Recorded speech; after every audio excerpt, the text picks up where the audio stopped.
Assalamualaikum warahmatullahi wabarakatuh. Alhamdulillahi rabbil alamin. Wabihi nasta'in ala umurid dunya waddin.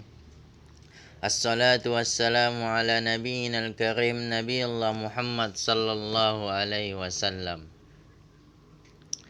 Pertama-tama dan yang paling utama, kita ucapkan setinggi puja sedalam syukur atas kehadiran Allah Subhanahu wa taala yang telah memberikan nikmat iman, nikmat kesehatan dan waktu luang, sehingga kita dapat merasakan hidup yang nikmat, makan masih enak.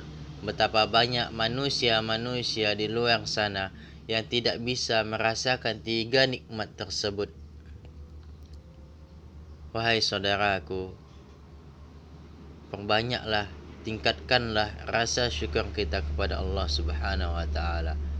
Betapa banyak setiap harinya, setiap waktu, setiap menit, bahkan setiap detik kita melihat saudara kita, karib kerabat, teman, handai tolan meninggalkan kita untuk selamanya. Dulu mereka juga berpikir hal yang sama. Orang yang mati hari ini juga berpikir hal yang sama, bahwa ia akan hidup esok hari. Oleh karenanya, selagi kita diberikan nikmat, kita gunakan dengan sebaik-baiknya nikmat tersebut. Allah Subhanahu wa taala berfirman, "La in syakartum la azidannakum wa la in kafartum inna azabi lasyadid."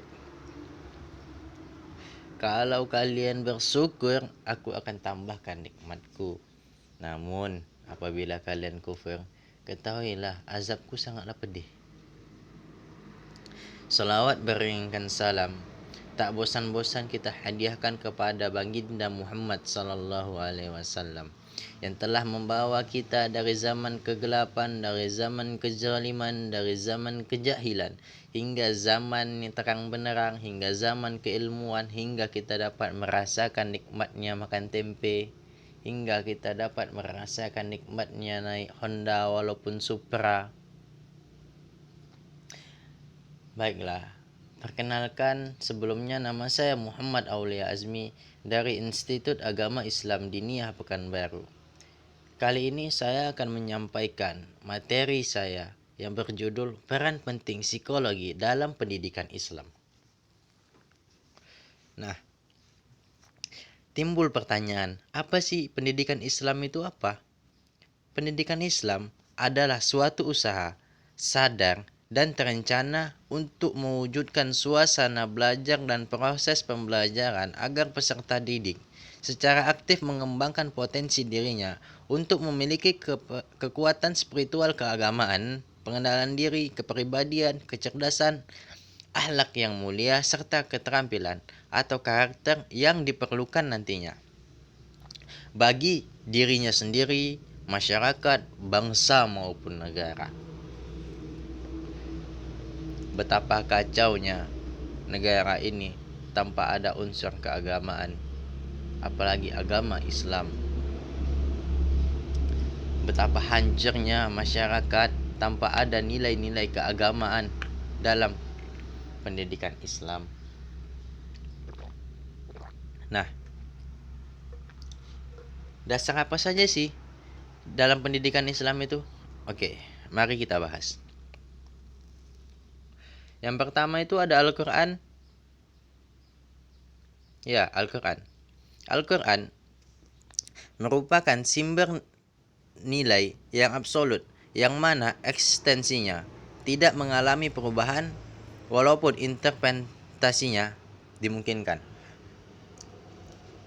Jadi dari dulu itu Al-Quran itu dari zaman Nabi Muhammad SAW tidak ada perubahan di dalamnya.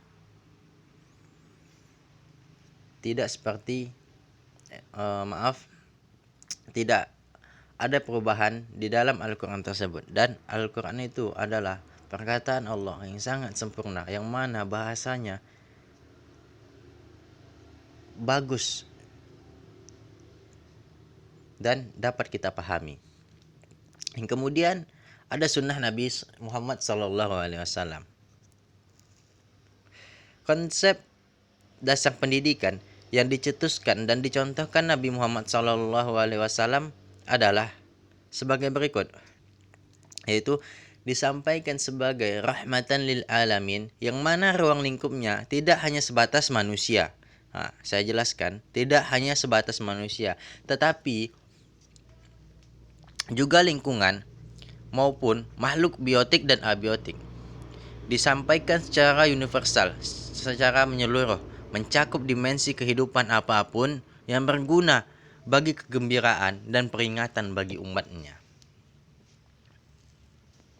Jadi Rasulullah itu banyak mencontohkan suatu kebaikan-kebaikan dan peringatan terhadap umatnya agar kita mau belajar, agar kita mau memahami.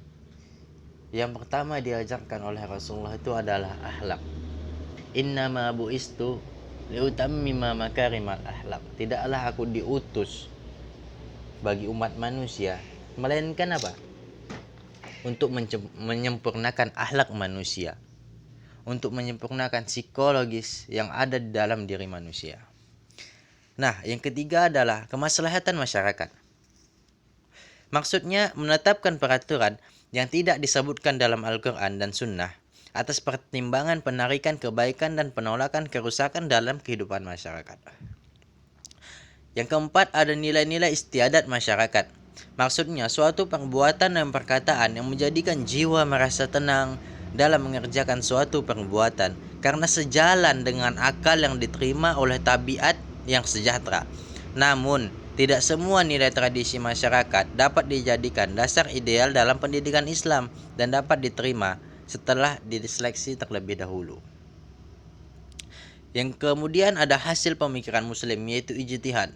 Nah, di dalam muslim ada namanya ijtihad, pemilihan sesuatu. Kalau kawan-kawanku, abang-abang, kakak-kakak ingin mengetahui apa itu ijtihad, bisa dicari di Google ataupun YouTube ataupun kajian-kajian. Karena ahli saya bukan dalam hal ijtihad tadi. Maksudnya adalah upaya sungguh-sungguh dalam memperoleh hukum syara berupa konsep operasional melalui metode istinbat, deduktif maupun induktif dari Al-Quran dan Sunnah.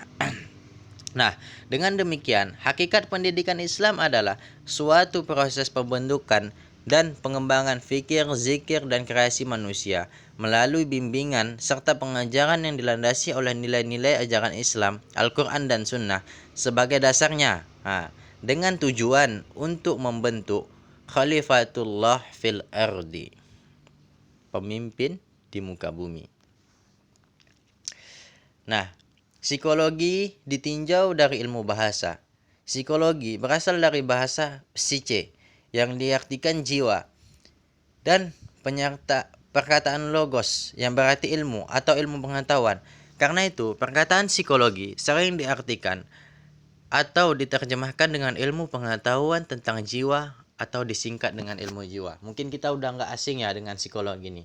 Jadi psikologi ini ilmu yang mempelajari tentang jiwa manusia. Bukan berarti jiwa manusia itu tidak sehat. Namun ada beberapa penyakit di dalam jiwa yang harus kita bersihkan. Seperti halnya kita ingin sholat. Ketika kita hendak menghadap Tuhan, ada sesuatu yang harus kita bersihkan. Agar apa? Agar hati tenang, agar semuanya berjalan dengan lancar. Nah, menurut Arifin, dalam bukunya yang berjudul Psikologi dan beberapa aspek kehidupan rohaniah manusia, ia mengatakan bahwa pengertian psikologis secara lafziah adalah ilmu tentang jiwa atau ilmu pengetahuan tentang jiwa. Oleh karenanya, psikologi itu berasal dari kata psiche yang artinya jiwa dan logos yang artinya ilmu. Dan ilmu psikologi ini adalah sebagai ilmu pengetahuan. Allah Subhanahu wa taala berfirman, A'udzubillahi minasyaitonirrajim. Bismillahirrahmanirrahim. ويسألونك عن الروح قل الروح من أمر ربي وما أوتيتم من العلم إلا قليلا. Mereka menanyakan sesuatu kepadamu tentang jiwa, maka katakanlah bahwa jiwa itu adalah urusan Tuhanku dan kamu tidak diberi ilmu tentang jiwa itu kecuali sedikit saja. Surat Al-Isra ayat 85.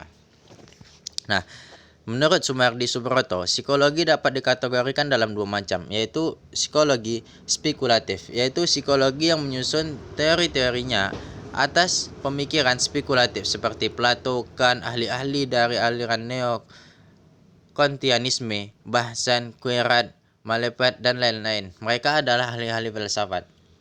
Nah, yang kedua, psikologi empiris atau psikologi eksperimental, yaitu psikologi yang menyusun teori-teorinya atas dasar data dari hasil penyelidikan atau eksperimen. Nah, seperti Watson, Jung, Adler, Eysenck, Rogers, dan lain-lain. Nah, psikologi dalam Islam kepribadian, adapun dalam bahasa Inggris disebut juga dengan personality. Akar kata personality berasal dari bahasa Latin persona yang berarti topeng, yaitu topeng yang dipakai oleh aktor drama dan sandiwara. Istilah kepribadian yang sering dijumpai dalam beberapa literatur dengan berbagai ragam makna dan pendekatan. Sebagian psikolog ada yang menyebutkan dengan pertama personality, kepribadian sendiri. Sedang ilmu yang membahas disebut dengan the psychology of personality atau theory of personality. Kedua, karakter, watak atau perangai. Ini dia. Sedangkan ilmu yang membicarakan tersebut disebut dengan psychology of character atau karakterologi. Ketiga, tipe. Sedang ilmu yang membahas disebut typologi. Ketiga, istilah tersebut yang dipakai adalah istilah kepribadian. Selain ruang lingkupnya jelas, istilah kepribadian juga mencerminkan konsep keunikan diri seseorang. Nah, jadi manusia itu unik dengan segala kepribadiannya. Berdamailah dengan masa lalu.